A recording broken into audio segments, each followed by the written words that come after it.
बच्चे को जन्म देते हुए माँ का इंतकाल हो जाता है। लेकिन शौहर को उसकी बीवी की नसीहत याद होती है कि इस बच्चे का ख्याल रखने। देखते ही देखते बच्चा वो 3 साल का हो जाता है। 3 साल बाद उसका बाप फिर दूसरी शादी कर लेता है एक शादीशुदा औरत से। अच्छा। जिसके पहले से 3 बच्चे होते हैं। अच्छा, वो सौतेली माँ होती है जालिम। वो उस यतीम बच्चे पे बहुत जुल्म करती है। एक दिन ऐसा ही होता है, उस सौतेली माँ की फैमिली आती है दावत पे और वो यतीम बच्चा भी बैठ जाता है खाना खाने के लिए।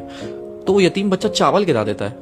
तो उसकी सौतेली माँ उसको उठाती है, उसको 2 थप्पड़ मारती है और फिर उसकी चावल की प्लेट के साथ उसको बालकनी में बिठा देती है, सर्दियों की रातों में शीशा बंद करके, अपने बच्चों से हटा के। अब शौहर ऑफिस से आता है तो वो कहती है कि आप बैठे, मैं आपको खाना लगा देती हूँ। तो शौहर कहता है, भाई वो मेरे बच्चे, हमारे बच्चे कैसे हैं? वो कहती है वो बच्चे सो गए। तो शौहर भी सो जाता है। जब शौहर सो जाता है तो उसकी बीवी ख्वाब में आती है और कहती है कि मेरे बच्चे का ख्याल रखो। वो अचानक उड़ जाता है और सौतेली माँ से पूछता है कि वो बच्चा कहाँ है मेरा?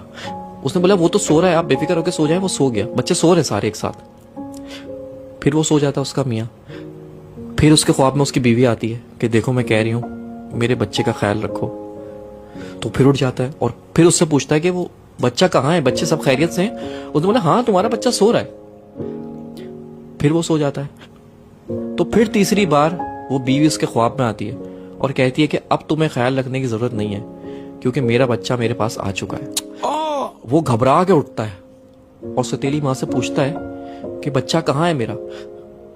जाके देखता है कमरे में तो तीनों बच्चे सो रहे होते हैं, लेकिन वो बच्चा नहीं होता जो उसका सगा है। वो उसको पर याद आता है उसकी माँ को कि मैंने तो उसको बालकनी में बंद कर दिया था बाहर। हाँ। तो जैसे ही जाके वो बालकनी का शीशा खोलता है तो वो 3 साल का बच्चा चावल की प्लेट लेके और अपना मुंह घुटनों के अंदर दबा के बैठा हुआ होता है। जब बाप उसको जाके हिलाता है तो वो मर चुका होता है।